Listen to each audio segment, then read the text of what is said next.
네, 여러분 안녕하십니까. 7월 22일 네트워크 매거진 시작합니다. 이 횡단보도에서 신호를 기다릴 때 언제 파란불이 들어올지 몰라서 답답하신 적 있으실 텐데요.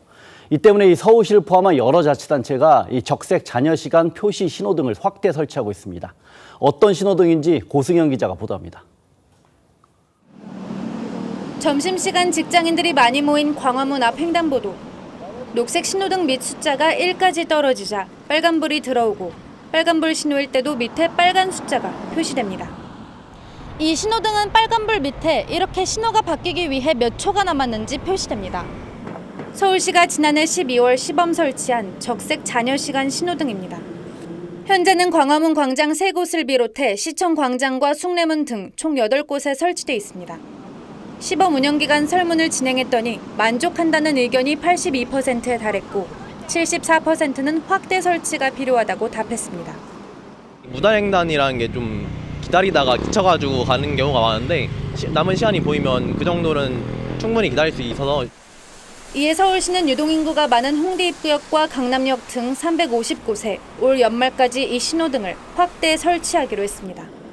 다만 무단횡단을 부추긴다는 우려가 꾸준히 제기되자 70 몇 초 막 이런데 그러면 오래 남은 걸 아니까 오히려 더 할 수도 있을 것 같고. 적색 신호가 종료되기 6초 이하일 때는 잔여 시간이 표시되지 않도록 조치하기로 했습니다. 서울시 외에도 부산과 원주, 구리시 등도 이 같은 신호등을 확대 설치할 계획입니다. TV조선 고승현입니다. 얼마 전까지 폭발적으로 증가하던 친환경 차인 전기차에 대한 수요가 최근 들어 다소 침체되는 모습을 보이고 있죠. 이런 상황을 좀 풀어보기 위해서 부산시가 전국 최초로 추가 보조금 제도를 도입했습니다. 어떤 내용인지 하동원 기자가 설명합니다. 부산의 한 자동차 판매 대리점. 최신형 전기차들이 줄지어 서 있습니다. 부산시는 지난 8일부터 전국 최초로 시와 전기차 업체가 각각 50만 원씩 전기차 구매 보조금을 지원하는 지역 할인제를 도입했습니다. 부산에서 전기 승용차를 구매하면 기존 구매 보조금 900만 원에 100만 원을 추가로 지원받을 수 있습니다. 특히 생계를 위해 전기 트럭 등을 구매하는 소상공인에게는 지원금이 150만 원으로 올라갑니다. 월 7, 80만 원 정도의 연료비 절감의 효과를 볼 수가 있습니다. 세제 혜택이라든지 다양한 부분들의 혜택이 있기 때문에 부산의 전기차 등록 대수는 해마다 증가해왔지만 올해 상반기에는 4,800여 대로 지난해 38% 수준에 불과한 상황. 전기차 업계는 주춤했던 전기차 시장이 지역 할인제를 통해 다시 활기를 되찾길 기대하고 있습니다. 소비자들의 구매 부담을 낮춤과 동시에 부산 지역 전기차 보급이 보다 확대될 수 있을 것으로 기대하고 있습니다. 부산시는 전기차 충전 시설 등 인프라도 늘릴 계획입니다. 충전 인프라를 확충하는 문제, 특히 초고속 충전 인프라 확충을 통해서 시민들이 좀 더 편하게 이용할 수 있는. 부산시는 올해 전기차 5,000대에 지역 할인제를 적용한 뒤 내년에 추가 확대하는 방안도 검토할 예정입니다. TV조선 하동훈입니다. 네, 요즘 아주 많은 분야에서 로봇이 활용되고 있는데요. 농촌에서도 로봇 바람이 불고 있습니다. 사람 대신 잡초를 뽑고 농약을 주고 수확한 과일도 운반하는데 초고령 사회로 접어들어 일손이 부족해진 농가에 큰 도움이 될 것으로 보입니다. 김승동 기자가 보도합니다. 무인 전동 카트가 지나갈 때마다 거친 풀이 잘려나갑니다. 과수원용 제초 로봇입니다. 일꾼 한 명이 반나절 걸려야 할 수 있는 제초 작업을 30분 만에 척척 해냅니다. 굴곡진 노면도 이동이 가능하고 수확철에는 과일을 운반하기도 합니다. 7cm 이내에 정밀한 오차로 주행이 가능하며 혹시나 모를 안전사고를 대응하기 위해서 레이저 센서로 작업자나 장애물을 인식할 수 있는 기능이 탑재되어 있습니다. 사과나무에 농약을 뿌리는 일도 로봇이 대신합니다. 분사노즐 16개의 각종 센서가 장착돼 높이에 따라 자동으로 방제 작업이 이루어집니다. 방제 로봇은 한 번 충전하면 5시간 사용이 가능합니다. 약재가 떨어지면 스스로 보충도 합니다. 농가들이 농약에 좀 취약해요. 어쩔 수 없이 농약을 많이 들이마시고 있는데 그 기계만 도입된다면은 저희 건강도 지킬 수 있는. 농촌진흥청은 내년에 농가 10여 곳에 제초 로봇과 운반 로봇을 보급할 예정인데 일손이 부족한 농가에 큰 보탬이 될 것으로 기대됩니다. TV조선 김승돈입니다. 네, 의사 증언을 놓고 의료 공백 사태가 장기화하는 가운데 특히 의료시설이 부족한 농촌에서는 이 몸이 아파도 진료받기가 쉽지가 않습니다. 이 때문에 정부와 자치단체 그리고 농협이 9년째 이 농촌을 찾아가는 왕진버스를 운영하고 있습니다. 주민들 반응이 어떤지 이성진 기자가 취재했습니다. 경남 합천의 한 체육관 앞에 버스 한 대가 도착합니다. 정부와 자치단체, 농협이 운영하는 농촌 왕진버스입니다. 버스에서 내린 주민들이 체육관에 들어서 의사 앞에서 아픈 곳을 직접 이야기합니다. 잠시라도 서가 못 냈어요. 앉아야 되지. 허리가 이래 안 좋으니까. 평생 농사를 지은 어르신들은 어깨나 허리, 무릎 등의 근골격계 질환이 많은데 한의사 선생님께서 오늘 5분 오셔가지고 침치료, 그 다음에 원적외선 열치료, 그 다음에 RCT 전신 물리치료 이렇게 마사지와 함께 아픈 부위에 침을 맞으면 쌓인 체증까지 내려가는 기분입니다. 맞기 전부터 좀 마음이 나서 낫지 뭐. 또 꼼꼼히 시력을 검사하고 시력에 맞는 돋보기도 무료로 지급합니다. 세상이 잘 보이니까 기분이 어떠세요? 요래 보이면 좋지 마음이. 아, 그래요? 1인당 12만 원 상당의 진료비가 나왔지만 왕진버스 진료 현장에서는 모두 무료입니다. 의도 인프라가 부족한 농촌 지역의 어르신들의 건강검진과 삶의 질 도모를 위해서 농촌 왕진버스 사업은 벌써 9년째. 정부와 지자체, 농협은 앞으로도 농촌 왕진버스 사업을 확대할 계획입니다. TV조선 이성진입니다. 네, 요즘 지역을 알리고 소비도 촉진하기 위해서 이 각 지역에서 특산품을 활용한 음식 개발이 많이 진행되고 있습니다. 특히 포항에서는 이 미역을 활용한 수제 맥주가 개발됐는데 이 미역 특유의 비린맛과 짠맛을 없애는 대신 좋은 성분은 살렸다고 합니다. 그 맛이 어떨지 김동윤 기자가 취재했습니다. 유리잔에 든 검은빛의 맥주. 보통의 흑맥주처럼 보이지만 미역이 첨가됐습니다. 미역 특유의 짠맛이나 비린맛은 나지 않습니다. 못 느꼈어요. 말씀을 만약에 안 하셨다고 한다면 아, 새로운 흑맥주구나라고 아마 받아들였었을 것 같아요. 미역 맥주는 한 청년 사업가가 포항시의 지원을 받아 1년 동안 개발했습니다.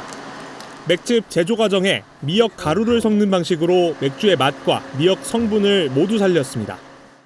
곡물에서 나오는 단맛과 이 짠맛의 적정한 밸런스를 찾으면 소위 감칠맛이라고 하는 것이 나겠다라는 생각을 했고 맥주에 사용된 미역과 보리는 모두 포항에서 생산된 겁니다. 포항시는 다음 달까지 호미곶에 미역 맥주를 생산할 양조장을 만들 계획입니다. 구룡포 지역에서 생산되는 미역의 절반은 맥주 가공에 사용될 수 있을 걸로 기대됩니다.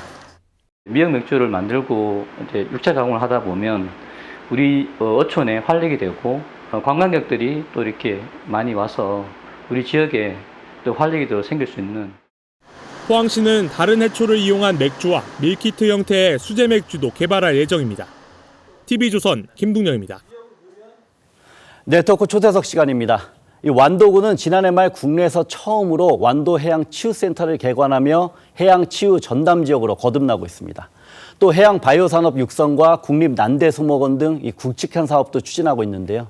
이 신우철 완도군수 모시고 이야기 한번 나눠보겠습니다. 네, 안녕하세요. 안녕하세요.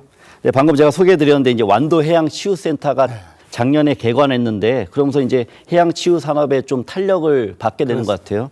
이제 이게 어떤 센터인지 소개부터 한번 부탁드립니다. 네, 먼저 그 해양치유라고 하는 것은 아주 깨끗한 해양 기후와 그리고 네네. 해풍, 또 바닷물과 갯벌과 해저류 등을 이용해서 일상에 지친 우리 몸과 마음을 치유하는 건강증진 활동을 말합니다. 네. 이 해양치유 산업은 우리 완도가 국내에서는 이제 처음으로 추진을 했죠. 9년 만에 치유센터가 개관을 하고 드디어 우리나라의 치유 산업의 서막이 열리게 되었습니다. 네. 여기 시설로는 1, 2층으로 나눠져 있고 면적이 약 2,200평 정도 규모입니다.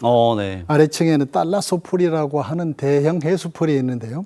여기에서 수중 운동도 하고 수압으로 마사지도 하면서 네네네. 전신에 굳어진 근육을 이완시켜주면서 근골격계 질환에 아주 도움이 되고요. 그리고 일상에 젖은 스트레스를 완화해주고 그다음에 수면 장애를 개선하는 명상풀이고 또 완도의 해조류로 거품을 내고 비파의 향기를 가미해서 하는 그 해조류 거품 테라피가 있습니다. 네네.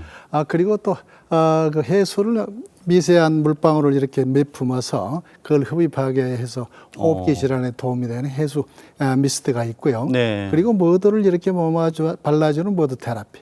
이렇게 해서 이제 2층으로 올라가면 일단 몸을 측정을 하게 됩니다. 네. 측정 결과에 따라서 이제 테라피를 선택하게 되는데 완도산 아주 우수한 해조류 원물을 그대로 이렇게 욕조에 집어넣어서 이복하게 하고 그리고 완도산 또 해조류와 비파와 황치를 배수용법으로 담아서 입욕하는 또 이런 해수탕이 있고 그리고 몸을 위로 뜨게 해서 치유하게 하는 와츠라고 하는 또 해수풀이 있습니다. 그리고 또 저주파 테라피가 있고요.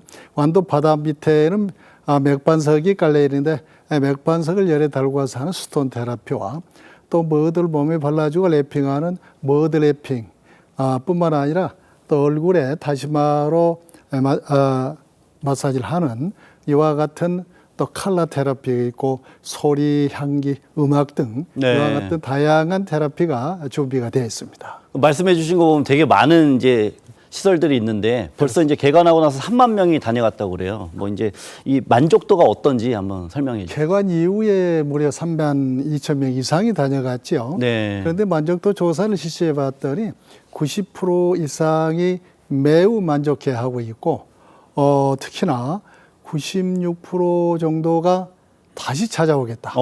이렇게 재방문 의사를 나타내고 있어서 나름 성공적으로 순항하고 있다. 이렇게 말씀할 수 있습니다. 이제 한 7개월 정도가 지난 것 같은데 그런데 앞으로는 뭐 운영하는 데 있어서 뭐 또 혹시 개선점이나 어떤 방향을 잡고 계시는지 설명해 주시죠. 네. 우선은 이제 치유센터를 비롯해서 기후치유센터와 문화치유센터 그리고 청산의 치유공원과 약산의 해안치유숲 등이 있죠.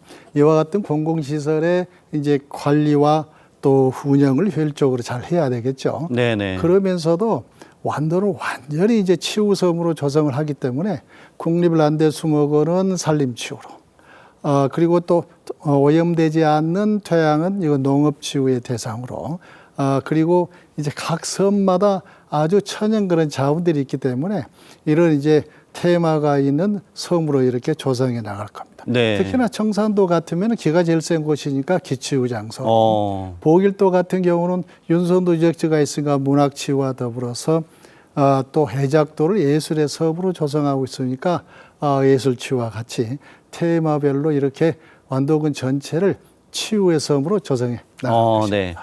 또 완도군에는 해산물이 워낙 풍부하니까 또 이제 이 해양 바이오 산업도 육성하는 데 이게 주력하시는 걸로 알고 있는데 뭐 여기에 대해서는 계획이 어떻게 되고 있습니까? 해양 바이오 산업이라고 하는 것은 해양 생물을 이용해서 건강기능식품과 의약품과 화장품 등을 생산하는 것을 말하는데요. 여기는 이제 소재를 무엇으로 할 것이냐가 대단히 중요합니다. 그런데 우리 완도는 잘 아시다시피 전복이 전국이 7, 80%. 그리고 해조류는 절반 이상을 생산을 하거든요. 그래서 우리 완도는 해조류와 전복을 특화한 바이오 산업을 국내에서는 또 처음으로 추진을 하고 있습니다. 그동안에 바이오 연구 단지와 더불어서 또 유효성 평가센터와 생산 기반 시설 이걸 구축을 했고요. 앞으로 이제 스마트 팩토리라고 하는 것은 바이오 산업에 필요한 원료를 표준화된 그리고 또 우수한 원료를 지속적으로 공급할 수 있는 이런 바이오 팩토리를 조성을 하고 이렇게 해서 이제 바이오 산업의 인프라를 구축하는 데 이제 주력을 하면서도요. 그동안에 연구 활동도 병행해서 이렇게 추진을 했는데 해조류와 전복이 코로나 시대에 코로나 바이러스 증식을 억제하는 효과가 있다고 해서 국제 특허 출원 중에 있고요. 그리고 완도산 해조류로 이제 화장품을 만들었는데 정말 우수합니다. 그래서 이제 미국 등 5개국에 수출이 되고 있고, 그리고 지금 이제 천연 항생제를 해조류를 통해서 개발하고 있고, 그리고 각종 또 의약품 개발에 나서고 있고요. 또 아주 특징적인 거는 이제 메디컬 푸드, 의식품을 또 해조류와 전복을 통해서 개발 중에 있어서 앞으로 해조류와 전복의 대량 소비 시대를 예견을 하고 있습니다. 네, 이제 마지막 질문 드려야 될 것 같은데요. 이 완도군에서 또 대형 국책 사업 중 하나가 이제 국립 난대 수목원, 이거 이제 기본 계획이 수립됐다고 하는데 이것도 짧게 한번 소개해 주시죠. 네, 우리나라 난대리 면적 35%가 우리 완도가 있습니다. 네. 그리고 난대 수정이 무려 770여 종이나 되거든요. 그래서 국립 난대 수목원 조성 대상지로 이제 확정이 됐고, 네. 그동안에 예타도 그냥 단 한 번에 통과가 돼서 지금 실시 설계 후에 추진을 하고 있는데, 여기 이제 주요 시설로는 입구에서부터 정상까지가 3.1km 구간이 되는데 여기에 모노레일을 통해서 가게 돼 있고요. 그리고 정상에는 사방을 둘러볼 수 있는 전망대. 그리고 중요한 곳마다 이제 데크 시설이 되면서 또 이곳에서는 교육 시설과 연구 시설 그리고 대형 원실이 갖춰져 있고요. 아주 특징적인 게 하나 있어요. 물 위에 떠 있는 정원, 프로틴 과들을 정원해서 국내뿐만 아니라 세계에서 가장 명소로 자리 잡게 될 것입니다. 아이고, 오늘 좋은 말씀 감사합니다. 네, 수도권 최대 국립해양문화시설인 국립인천해양박물관이 오는 12월 정식 개장합니다. 해양박물관은 인천 중구 월미도 관문 매립지에 지상 4층 규모로 건립되며 국내 해양교류 역사와 해운 물류 발전 모습 등을 한눈에 볼 수 있는 다양한 전시 공간이 마련됩니다. 또 학생 체험 시설과 관람객 휴식 공간도 조성됩니다. 네, 오늘 네트워크 매거진 여기서 마치겠습니다. 다음 주 월요일에 다시 찾아뵙겠습니다. 감사합니다.